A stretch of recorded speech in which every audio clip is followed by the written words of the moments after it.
Coucou les filles parachat, beau. Qu'est-ce qu'elle vient de nous apprendre cette paracha? Quelle euh, leçon pour tous les jours on peut apprendre à paracha. Vous savez que la paracha elle nous amène toujours quelque chose d'actualité, forcément la Torah elle est le mode d'emploi de la vie de l'être humain, que ce soit de Adam Arishon ou de nous la dernière génération. Donc la Torah elle vient toujours nous apprendre quelque chose. Je me suis dit qu'est-ce qu'on peut apprendre de cette paracha où Sachakol c'est la fin des 10 plaies. C'est une histoire qui se répète. Moshe il va voir Paro. Il lui dit si tu ne laisses pas sortir le peuple, Hachem il va te punir. Et lui il dit non. Et Hachem il le punit. Finalement Paro il appelle Moshe et il dit stop, stop, c'est bon, je vais laisser sortir le peuple. Et qu'est-ce qui se passe? Quelques temps après, son cœur s'endurcit. Hachem il endurcit son cœur. Il laisse pas sortir le peuple. Et on recommence.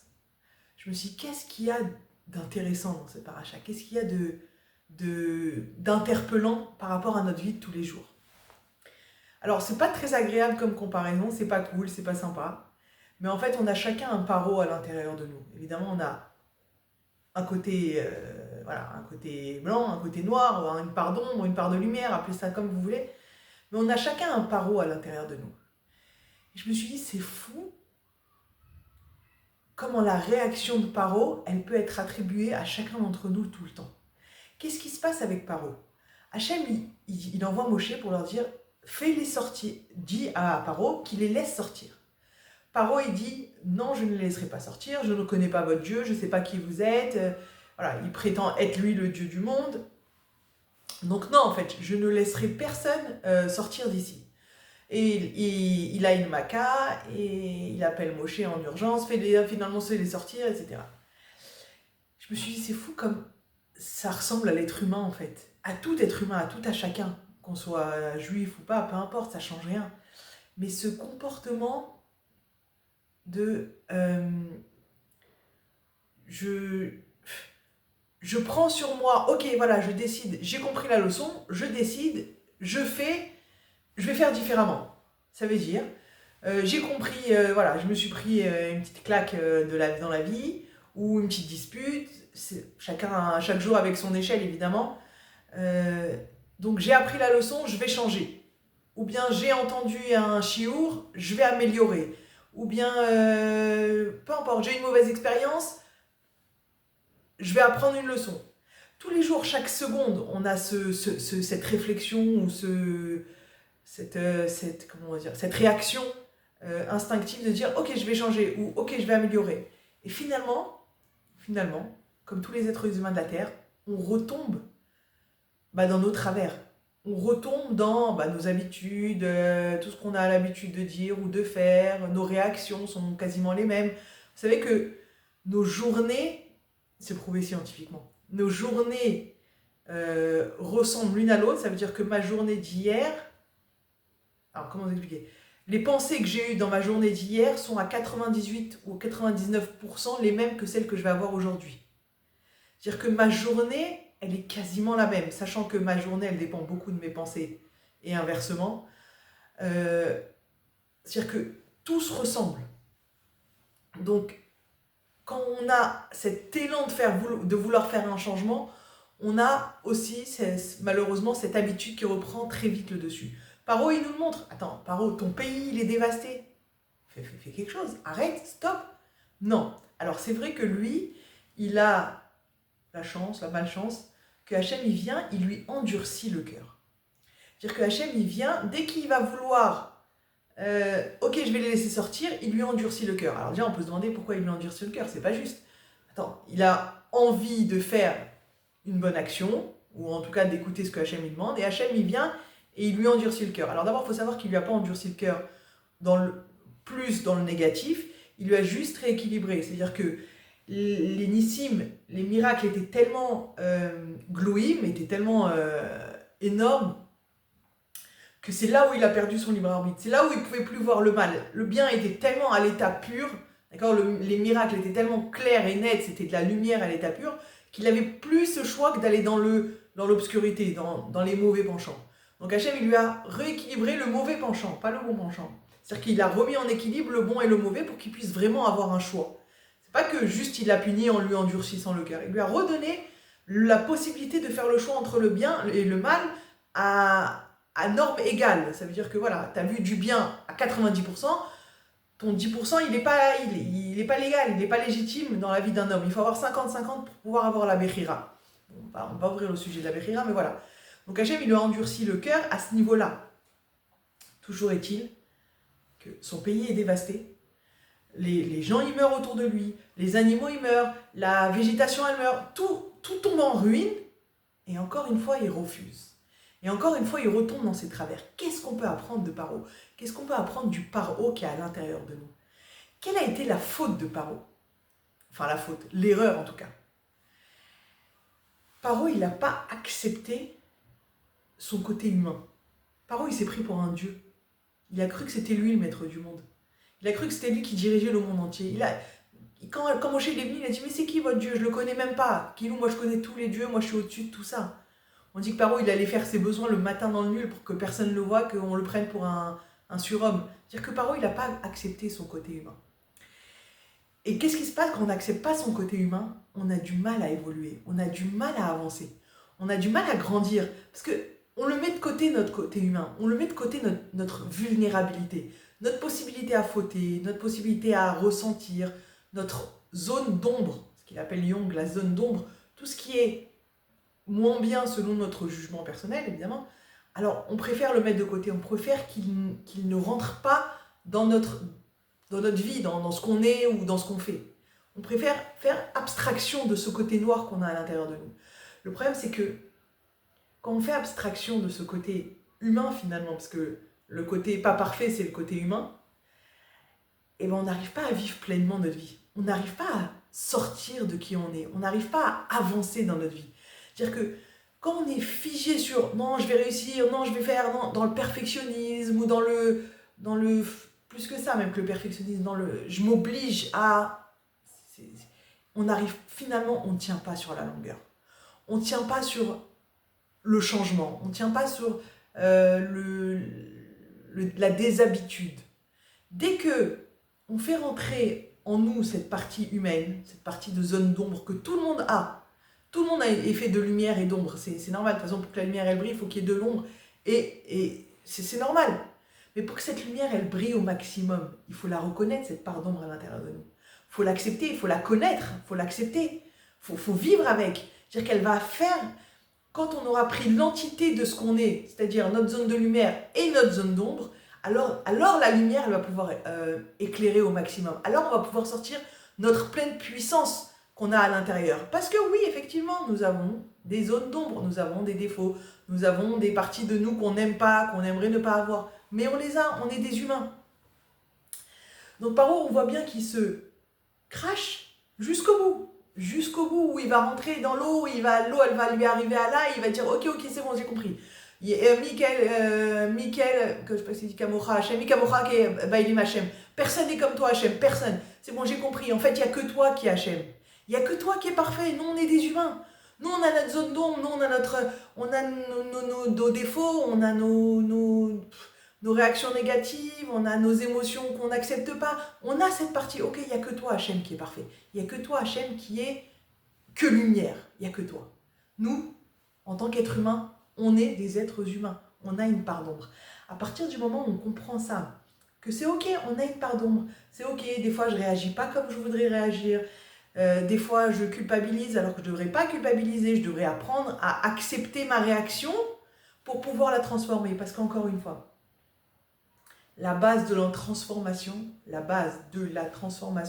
de quoi que ce soit une habitude, que ce soit une façon de penser, que ce soit des kilos en trop, que ce soit, peu importe, ma façon d'agir ou ma façon de réagir, tout ça ne peut être changé qu'à partir du moment où on l'a accepté. La base du changement vient de l'acceptation. Tout d'abord, j'accepte que je n'ai pas parlé correctement. Ok, c'est moi, je suis humain, je n'arrive pas encore à gérer ce problème, j'arrive pas à gérer cette blessure, j'arrive pas à gérer cette situation. C'est ok, c'est ma part d'ombre. C'est ok, ça fait partie de moi. Ça fait partie de moi, je suis née avec, je suis sûrement née pour l'améliorer, mais je suis née avec et c'est ok. Mais pour l'améliorer, un, il faut que je la connaisse, et deux, il faut que je l'accepte. C'est le minimum. Accepter ses faiblesses, accepter sa vulnérabilité, accepter sa sensibilité, accepter son perfectionnisme ou son non-perfectionnisme. Tout ce qu'on veut changer, il faut d'abord l'accepter. Tout ce qu'on veut changer, il faut d'abord l'accepter. Accepter ne veut pas dire se résigner. Accepter, c'est ok, c'est comme ça, c'est ok. Pour l'instant, c'est ok. Pour l'instant, c'est comme ça que c'est. Pour l'instant, je n'arrive pas encore à mieux parler. Pour l'instant, je n'arrive pas à accepter que, je sais pas ce que vous voulez, que peu importe. Accepter qu'on n'accepte pas des fois. Accepter que mon fils il fasse quelque chose que moi j'aurais pas voulu qu'il fasse. Tout ça, on est dans l'acceptation. Ça veut dire qu'on est dans l'alignement avec qui l'on est. Quand on est aligné avec qui l'on est, ça veut dire qu'il n'y a pas des parties à l'intérieur de nous qui se déchirent. Non, oui, non, peut-être, nanana. Quand on est aligné, quand c'est ok, les choses elles bougent, les choses elles avancent. La puissance à l'intérieur de nous, elle sort. C'est-à-dire que la part d'ombre, elle est là, la part de lumière, elle est là, mais quand les deux sont là sans se disputer, alors on arrive à avancer. Et Paro, il nous l'a montré, à chaque fois que, ok, je vais changer ça, ok, j'accepte que vous sortez les hommes, ok. Non, non, non, non. À chaque fois, ça le rattrapait. Pourquoi? Parce qu'il n'a pas accepté l'essentiel. Il n'a pas accepté que Hachem était au-dessus de tout. Et il n'a surtout pas accepté que lui était juste un humain. Que lui était juste un être humain avec tout ce qui ça comportait. Quand on accepte cet axiome de base qu'on est un humain avec tout ce que ça comporte, notre vie, elle change. Notre vie, elle glisse plus facilement. Ça veut dire qu'on n'est plus dans le, en tout cas beaucoup moins, dans le contrôle des événements, dans le contrôle de l'autre. On est moins dans le perfectionnisme. Et qu'est-ce que ça amène tout ça? Ça amène beaucoup plus de légèreté dans la vie. Ça amène beaucoup plus de tranquillité, de sérénité à l'intérieur. Dire c'est ok, je suis comme ça, je vais changer, je suis comme ça pour l'instant. Pour celles qui me connaissent en individu, elles, je ne sais pas comment on dit, en coaching individuel, elles savent que le pour l'instant, pour moi, il est extraordinaire parce qu'il donne la possibilité, d'être dans le présent. Ça veut dire que savoir que à l'heure actuelle, là, à l'heure où je vous parle, eh ben, c'est comme ça pour l'instant, mais ça m'ouvre un futur énorme. Ça m'ouvre des tonnes de possibilités, de se dire que c'est que pour l'instant que c'est comme ça, et c'est ok. Le futur, il sera différent. Le futur, il prendra la forme de ce que je veux, parce que j'ai accepté mon présent, parce que j'ai accepté qui je suis maintenant. Donc, quand j'ai lu ce paracha, je me suis dit, mais qu'est-ce que ça peut nous apprendre? Je me suis dit, mais c'est extraordinaire comme leçon. Savoir s'accepter, savoir accepter ces zones d'ombre. Dans la psychologie, on en parle énormément aujourd'hui, la psychologie moderne, dans la psychologie de Jung. C'est vraiment une partie hyper importante. J'ai envie de dire, c'est la partie de départ pour pouvoir évoluer. C'est la partie de départ pour pouvoir faire les changements. Accepter qui l'on est pour pouvoir, après, mettre en place des choses différentes. Et il n'y a pas que ça. Il y a aussi accepter que je vais évoluer à petits pas. Accepter que les changements vont se passer, vont se faire, mais par étapes. Je ne vais pas tout changer du jour au lendemain. Si je suis quelqu'un de très critique, je ne vais pas devenir la plus grande complimenteuse, ça n'existe pas sûrement, du jour au lendemain. D'accord? Je vais me dire, ok, aujourd'hui, je fixe 2 critiques que j'ai envie de dire, qui est là, juste à la gorge, là, qui a envie de sortir. Et bien 2, sur toute la journée, je ne vais pas les dire. Ça, c'est un pas en avant. Ça, c'est un pas en avant. Et ça va vous faire découvrir des chemins que vous n'aurez jamais découverts. Pourquoi? Parce que vous allez avaler cette critique. Qu'est-ce qui va se passer dans la tête? Il va se passer des choses. D'accord? Oui, non, oui, non, oui, non. Il y a ce combat intérieur de non, je ne vais pas la dire. Non, je ne vais pas la dire. Oui, je vais la dire. Non, je ne vais pas la dire. Finalement, je réussis à ne pas la dire. 1, je suis fière de moi. 2, il y a une réaction en face qui va se passer que vous ne connaissez pas parce que vous êtes critique d'habitude. 3, mais il y a plein d'autres chemins qui vont s'ouvrir. Il y a d'autres possibilités. Je vais peut-être aller chercher comment dire la chose. Je vais aller creuser à l'intérieur de ma tête, me dire comment je peux dire la chose différemment. Parce que le but, c'est pas de se taire.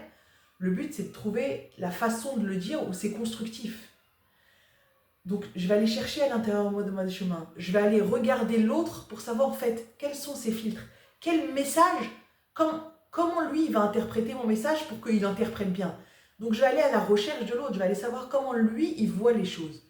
Ça va m'ouvrir beaucoup, beaucoup de perspectives juste avec 2 critiques dans la journée. C'est pas les 2 critiques qui sont importantes. C'est tout ce que ça va ouvrir à la place de ces 2 critiques. Et c'est pour ça que c'est hyper important. Des petits pas.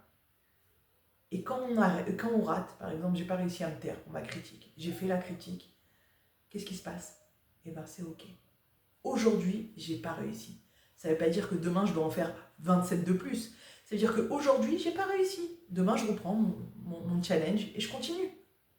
C'est ça, accepter sa vulnérabilité. C'est ça, accepter son côté humain. C'est savoir qu'il y a des jours où on n'arrivera pas. Mais c'est OK, ça veut pas dire qu'on abandonne complètement. Ça veut dire qu'il y a des jours où on n'arrive pas et des jours où on arrive. On est des humains. On est des humains. Hachem aussi nous endurcit le cœur de temps en temps. Hachem aussi il nous teste. Il nous teste jusqu'où tu veux. Est-ce que tu veux vraiment? Viens, je te teste. Viens, je vois jusqu'où tu veux vraiment. Il nous teste. Et quand on y tient vraiment, il voit. Et quand on y tient vraiment, il nous ouvre. Donc je trouve hyper intéressant. C'est à méditer. C'est à réfléchir. C'est quelque chose d'extraordinaire. Voilà, un beau sujet de réflexion à partager à table. Partagez-le avec les enfants. C'est très intéressant que les enfants, ils acceptent aussi leur part d'ombre. Que eux aussi, vous savez que les enfants, ils font tout pour nous faire plaisir. C'est la base d'un enfant, il veut tout le temps que ses parents ils soient fiers. Hier, j'ai amené mon fils chez l'orthophoniste. Et il lui a fait le ifroun de l'orthophonie. Et le ifroun, c'est le test pour savoir sur quoi il faut travailler, etc. Donc je sors de l'orthophoniste avec mon fils, on était encore dans la salle d'attente, enfin on traversait la salle d'attente et il me dit alors maman comment j'ai été? Je lui dis comment t'as été? Ça veut dire quoi comment t'as été? Mais j'ai été bien. Mais mon fils c'est un ifroun pour l'orthophonie qui a un rapport, il n'y a pas de bien ou de mal, il n'y a pas de... Non mais j'ai bien fait, j'ai bien répondu, j'ai bien dit. L'enfant il cherche constamment à plaire aux parents, à faire plaisir aux parents. Donc leur donner cette ouverture de mais toi aussi tu as des zones d'ombre, mais moi aussi j'ai des zones d'ombre. Mais on a tous, tout être humain, on a des zones d'ombre. Nous aussi, on a des parties où on ne réussit pas. Nous aussi, on a des parties où on aimerait être différent. Mais toi aussi, ça leur donne la possibilité d'échouer, en fait, de se casser la figure. Et que c'est OK. C'est OK de se tromper. C'est OK de rater. C'est OK de... C'est pas grave. OK, la prochaine fois, tu feras différemment. La prochaine fois, viens, on ouvre le sujet, justement. Comment tu peux faire différemment pour réussir à tenir en classe 3 heures d'affilée à écouter ton rap sans bouger dans tous les sens? Quelle serait pour toi la possibilité, quelle serait pour toi la solution pour arriver à tel et tel résultat? Ça ouvre la discussion avec l'enfant, ça permet à l'enfant, ça donne beaucoup de confiance en soi parce qu'on se dit finalement, tout le monde est humain et c'est OK. Donc c'est hyper intéressant comme sujet. Si vous voulez approfondir, avec plaisir, je me tiens à votre disposition. Je reçois en coaching et en atelier. Je vous embrasse, des bonnes nouvelles. Shabbat shalom.